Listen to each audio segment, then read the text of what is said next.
no? Doon sa anak ni Chris Aquino, no? James Shap at Philip Salvador po, mga kababayan. Si Bimby, anak ni James Shap, kay Chris Aquino.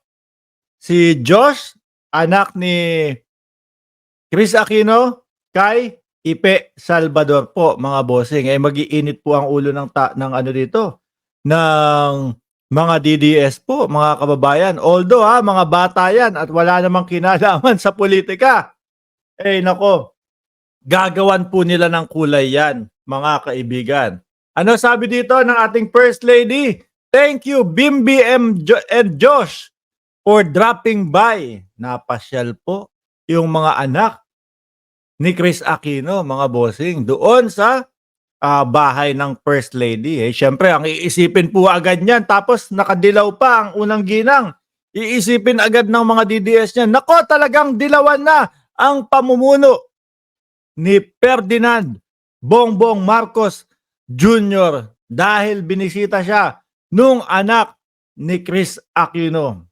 Eh, alam naman po natin, mga bossing, na kumbaga, si Chris Aquino po ay siyempre galing po sa pamilyang mga dilaw po, mga kababayan. Pero para po sa atin, kumbaga, yung mga ganyang kaliit na bagay, lalong-lalo na po mga bata yan, at hindi naman po na dapat na binibigyang kulay sa politika po, no?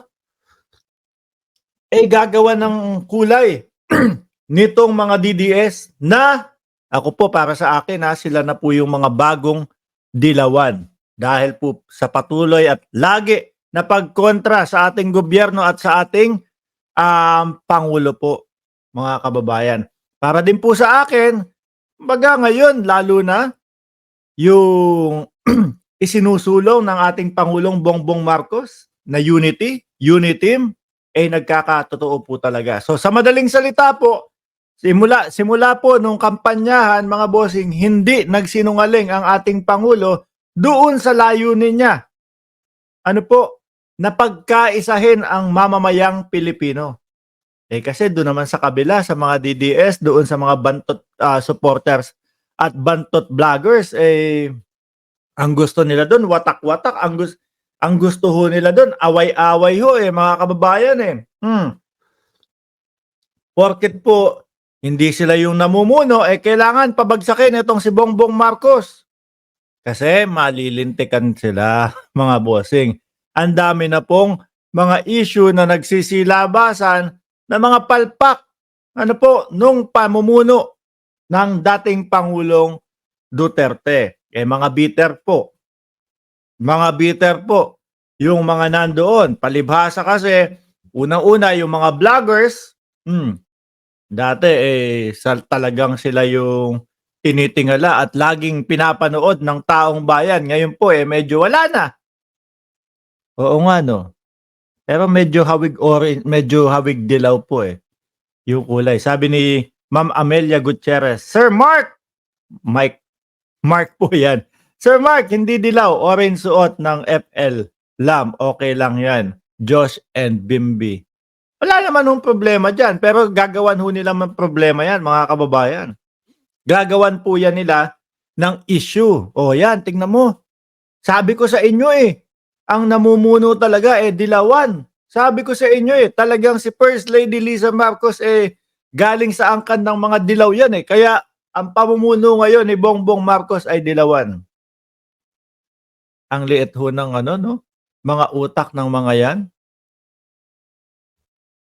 Napakaliit nung kanilang mga dahilan para sabihin ho, mga kababayan, na mali ang pamumuno ng ating presidente.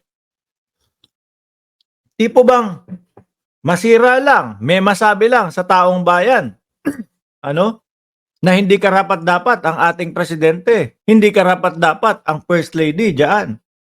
Sasabihin na po nila yan.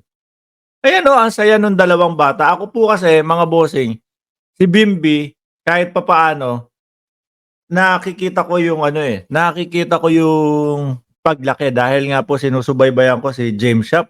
Ako po ay talagang iniidolo ko yang si James Shop. Minsan pa nga nandoon si Chris Aquino sa PBA. Napapanood namin at nakakasabay naming manood. Sabi ko, ba, first couple ang tawag diyan sa PBA, mga kababayan, kay James Shop at kay Chris Aquino. Sana naman yung mga ganitong mga litrato, ano po, huwag nyo nang bigyan ng issue kasi kayo lang din ang napapahiya eh. Kayo lang din ang lumalabas na makikitid ang utak. Oh, bati lang oh. Baka siguro binati ako dito kasi July 9. Thank you Bimbi M. Jos for dropping by. It was so nice to see you guys after all these years. Oh, July 9, 2024. Happy birthday Mark Ramos. Oh, di ba? Baka binati lang ako. Mainit ulo nyo agad. Love-love lang tayo, hindi na uso yung awayan dito. Hindi na uso yung pagkakawatak-watak. No, kayo lang yung gustong wumatak. Kayo diyan sa mga bantot vloggers at bantot supporters. 'Di ba? Laging puro away. Unity na. Magkaisa na tayo. Oh. Ayaw ho kasi nila 'yon, mga kababayan.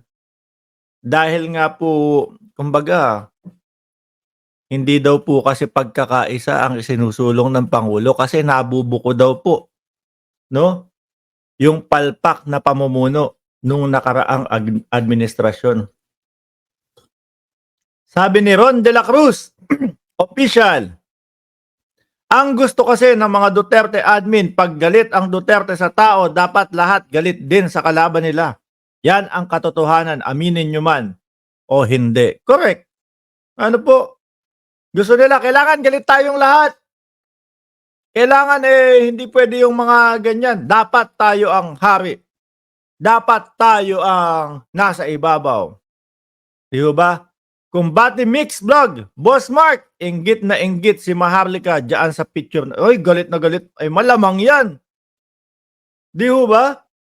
Malamang nagmumura na si Maharlika. Makita lang itong litrato na to. Etong picture na to. Batang Pasaway, shout out sa iyo, Ma'am Cheryl Santa Maria. Salamat sa pagbate. Leteza, Dan, like and share. Saint Benedict, shout out po sa inyo. Wilfredo Maala. Malamang yun, nagmumura na sa kanyang live. Ano po, mga kababayan? Anyway, iwanan na po natin yan. At nagawa na pala ng issue ng mga hinayupak. Ano? Akala ko, gagawan pa lang nila ng issue. Ganyan, sasabihin nila, dilawan na, tignan mo, dilawan na ang namumuno.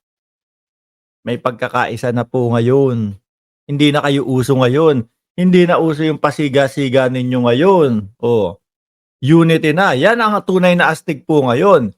Pagkakaisa, unity. Di ba? Laban, kakamping Marcos versus Duterte.